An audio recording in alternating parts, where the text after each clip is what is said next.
Assalamu alaikum students, this is your maths teacher from International Islamic School, and in this video we are discussing about the linear equation in two variables. आप लोगों ने पढ़ा होगा कि polynomials किसको कहते हैं।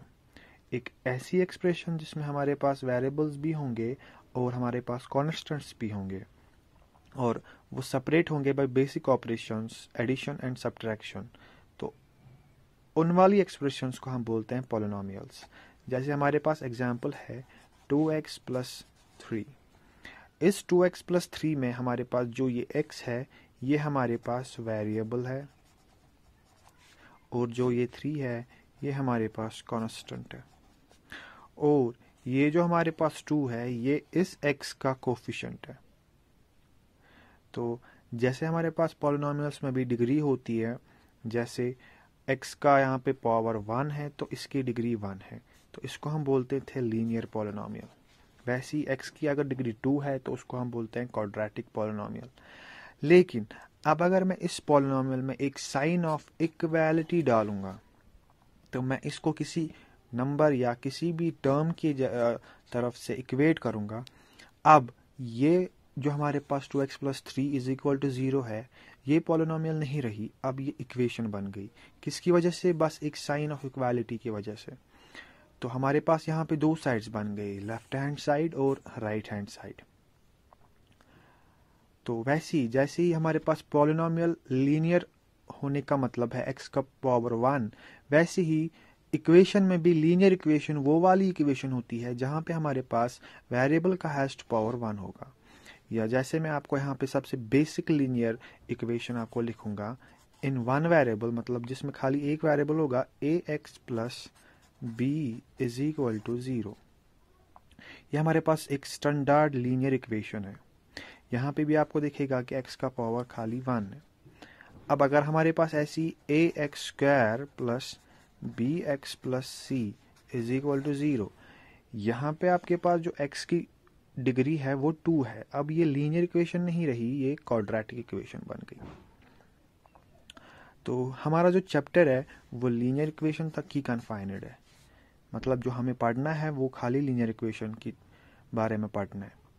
लीनियर इक्वेशन मैंने आपको बोला अब कि लीनियर इक्वेशन एक ऐसी इक्वेशन होती है जिसमें x का हाईएस्ट पावर 1 होता है। तो अगर हम लेंगे कोई भी linear equation, suppose 2x is equal to 3, x का ऐसा वैल्यू जहां पे left hand side right hand side के बराबर होगा, तो उसको हम बोलते हैं रूट्स ऑफ द इक्वेशन या solution of the equation. Suppose यहाँ पे अगर मैं x को यहीं पे रखूंगा, 2 को ट्रांसपोज करके 3/2 बनाऊंगा, तो ये 3/2 देने से अगर मैं इस 2x इज इक्वल टू 3 में x का वैल्यू 3/2 दूंगा तो ये 2 और 2 कैंसिल हो जाएगा, वो मुझे निकलेगा 3 के बराबर ही। तो जो हमारे पास यहाँ पे left hand side right hand side के बराबर आ गया, तो मैं इस 3/2 को बोल सकता हूँ कि ये इस इक्वेशन का रूट या इस इक्वेशन का सॉल्यूशन है। तो अगर हमारे पास लीनियर इक्वेशन इन 2 वेरिएबल्स है, मतलब जिसमें 2 वेरिएबल्स है, जैसे 2x plus y is equal to 6, यहाँ पे x भी हमारे पास वेरिएबल है और y भी हमारे पास वेरिएबल है। यहाँ पे हम डायरेक्टली ट्रांसपोज करके x और y दोनों का वैल्यू नहीं निकाल सकते। जब हमारे पास इक्वेशन इन 2 वेरिएबल्स होंगे, हमें तब एक दूसरी इक्वेशन भी होनी चाहिए जिसको हम बोलते हैं पेयर्स ऑफ लीनियर इक्वेशन। तब जाके हमें x और y दोनों का वैल्यू निकल सकता है। अब अगर हमारे पास एक लीनियर इक्वेशन इन 2 वेरिएबल्स है, suppose 3x plus y is equal to 6, ये तो खाली एक इक्वेशन है, इसमें आपको पेयर नहीं मिलेगी। तो यहाँ पे x और y का खाली एक वैल्यू तो नहीं होगा, इसमें आपको x और y को इन्फिनेटली सॉल्यूशंस मिलेंगे। इन्फिनेटली मिनी सॉल्यूशंस का मतलब x के बहुत सारे वैल्यूज ऐसे होंगे और y के बहुत सारे वैल्यूज ऐसे होंगे जहां पे लेफ्ट हैंड साइड और राइट हैंड साइड आपस में बराबर होगा। तो हमारे पास रिजल्ट यहाँ पे ये निकला कि एक लीनियर इक्वेशन जिसकी पेयर हमारे पास नहीं है उसके इन्फिनेटली मिनी सॉल्यूशंस होते हैं। अगर हमें किसी भी लीनियर इक्वेशन के सॉल्यूशंस निकालने हैं तो हम by hit and trial method कर सकते हैं। हम x के भी वैल्यूज देने हैं, y के भी वैल्यूज देने हैं, फिर जहां पे आपको left hand side right hand side के बराबर मिलेगा वो वाले वैल्यूज x और y के आपके पास रूट्स होंगे उस इक्वेशन के।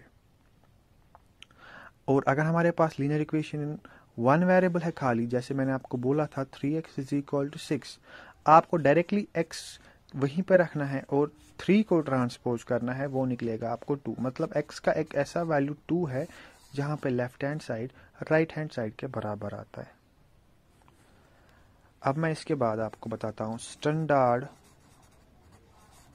Form of linear equation. Standard form एक ऐसी फॉर्म होती है इक्वेशंस की जहां से हमें हर कोई इक्वेशन मिलेगी। यहाँ पे हमारे पास लीनियर इक्वेशन है तो हम लिख सकते हैं इसको ax plus by plus c is equal to 0। देखिए ये x और ये y है, ये दो वेरिएबल्स है तो बन गया लीनियर इक्वेशन इन टू वेरिएबल्स। ax का कोफिशिएंट है, by का कोफिशिएंट है, और ये जो c हमारे पास है ये कांस्टेंट टर्म है। तो ये ax plus by plus c हमारे पास आती है standard form of linear equation.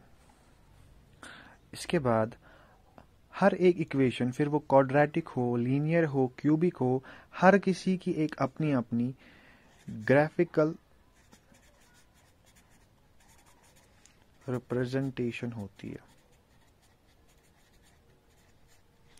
Graphical representation मतलब अगर हम इक्वेशन को ग्राफिकली प्लॉट करेंगे तो उस इक्वेशन का हम ग्राफ कैसे बना सकते हैं उसको बोलते हैं ग्राफिकल रिप्रेजेंटेशन। तो सबसे पहले हम देखेंगे लीनियर इक्वेशन के ग्राफ्स कैसे होते हैं। लीनियर इक्वेशन की तो डिग्री 1 होती है, तो अगर हम इसका हमेशा ग्राफ प्लॉट करेंगे तो वो हमेशा और हमेशा स्ट्रेट लाइन आ जाएगी। अगर हम क्वाड्रेटिक इक्वेशन का ग्राफ प्लॉट करेंगे तो उसको जो ग्राफ आ जाएगा वो हमारे पास आ जाता है इस टाइप का, जिसको हम बोलते हैं पैराबोला। ऐसी आपको कन्फाइनेड लीनियर इक्वेशन तक ही रखना है।